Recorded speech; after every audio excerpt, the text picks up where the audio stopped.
Hi, I'm Jake Deary. I am one of the junior software developers here at OpenFifth, and what's on my mind is my new OPAC skin, which I'm going to be sharing with you today. So I think this has really come about as a combination of years of independent commissioned pieces, as well as a few sort of support patches and a couple of gratis bits that have all sort of come together to form the basis for this plugin. We've currently got it live on one customer, and we're about to start using it in testing on another. It's available now on GitHub, so if you want to try it out, I'll go through how that works in a minute, show you how to install it, but it is now publicly available. So what I'm going to do quickly is I'm just going to show you, for those who are perhaps not fully familiar with, or perhaps don't use Koha yet, or have only just started using it, I'll just take you through the standard OPAC and what it looks like. So this is generally what your front page might look like. This has actually been customized slightly just to show you what you might have on your system. Perhaps so, you've obviously got the ability to add HTML customization, so you've got the ability to add stuff to the header, to the footer. You've got the sidebars that you can make use of, and we've obviously got a cat in the main content area. And then go through to the advanced search. You've got your sort of standard advanced search form, and then if I just do my usual search for history, you'll find that you've got sort of this fairly reasonable but also fairly bland search page, and then you've also got these result pages here like this, and then if I also log in, I can just give you a quick glimpse of the account page as well. So this for most people will probably be fairly familiar, and then if you don't use Koha, this is what the Koha OPAC looks like out of the box. So yes, fairly functional, but also perhaps lacking in any pizzazz.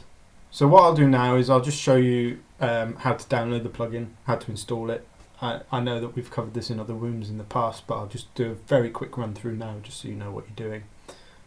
It is worth mentioning at this point that in order for this plugin to operate, you'll need to have npm or Node.js installed on your server.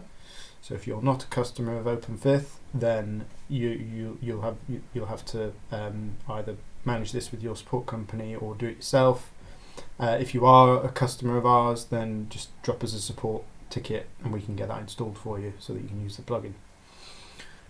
So on the GitHub page, which I will link, we will link that in the bottom of the video. You'll have the releases section here, and the one that's showing up as latest is the one that you can download. It is targeted at 24.11. Most of our customers are not yet running 24.11. However, we are testing it on 23.11, and it does seem to mostly work on 23.11. So, just a little here be dragons if you're using it on 23.11. If you've got a test server, then by all means put it on there and give it a go. But yeah, so if you click through to that particular release, you'll see this is 24.11.04. You'll be able to download the plugin here. If you just click the .kpz file, and once you've clicked on that, you should then end up with the .kpz file in your downloads, ready for upload. So to upload that and install it, you'll just have to go into your Koha system. You'll have to be logged in as a super librarian for this. So if you go into the system administration, you should have a plugin section here. If you don't have a plugin section here, then that will need to be enabled, which again, you'll either have to do yourself if you're running Koha yourself, or if you're one of our customers, then just drop us a support line and we can turn plugins on for you. From there, you'll just be able to click upload plugin, browse for a file, and then here in your downloads, you just upload. It does take a few seconds to install just because it's doing a few things in the background, but once that's done, you're then presented with the plugin configuration page.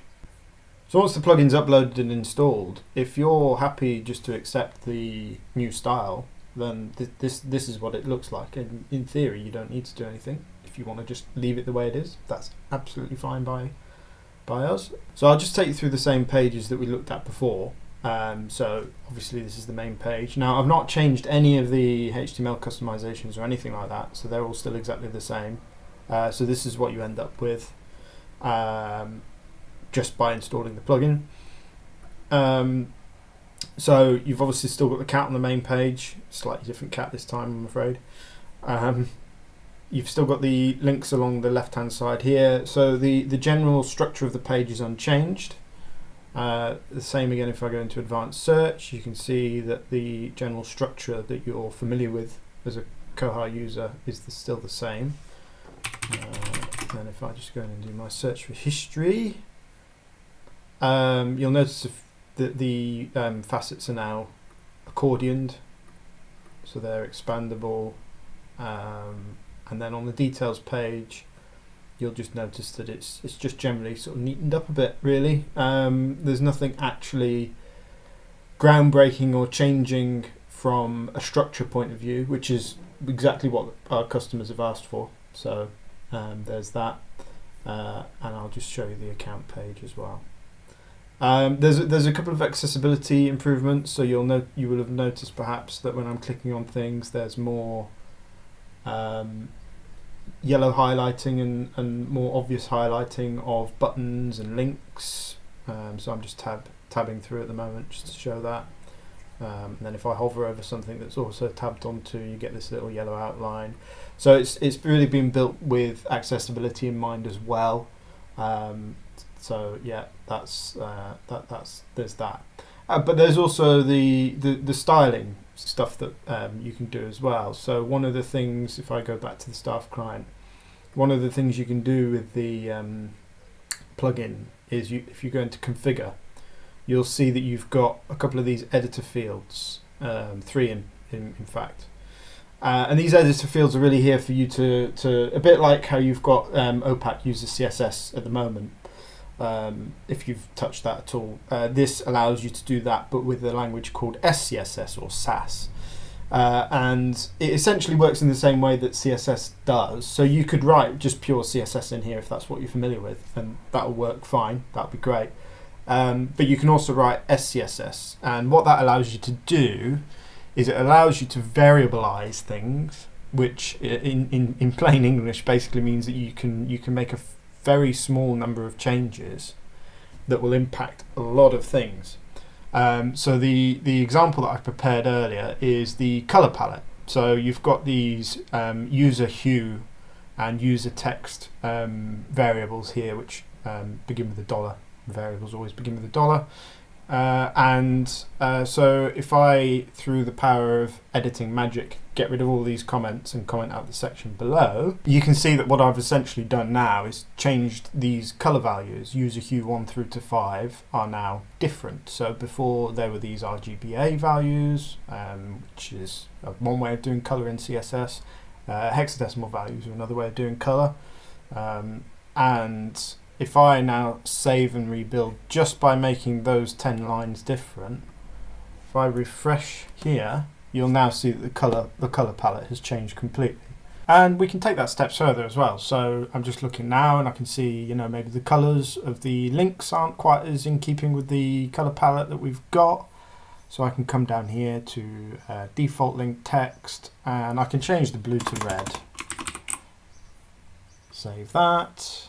And immediately, as I refresh the page, you can now see that the colors are changed. And I think that's really one of the things that we've had great feedback with, is the fact that you hit save and then your changes are basically immediately visible. So it allows you to iterate much quicker.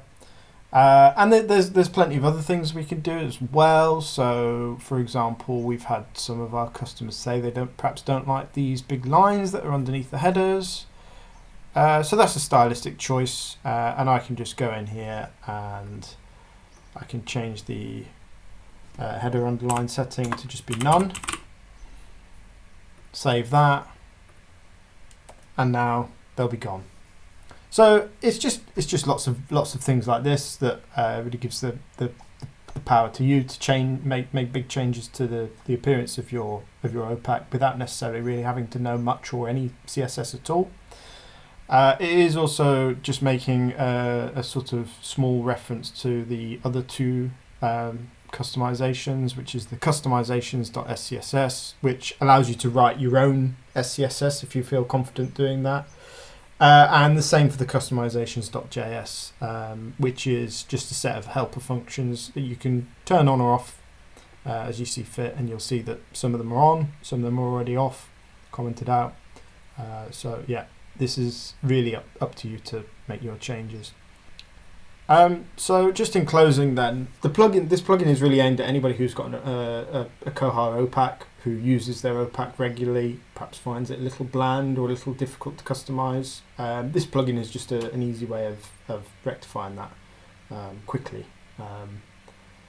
If you do want to install it, again, if you wouldn't mind just dropping us a line on support so we could get your server prepared for it, that'd be great. And yeah, I hope that you can get some good usage out of it. I look forward to seeing what everybody manages to produce in the end. Thank you very much.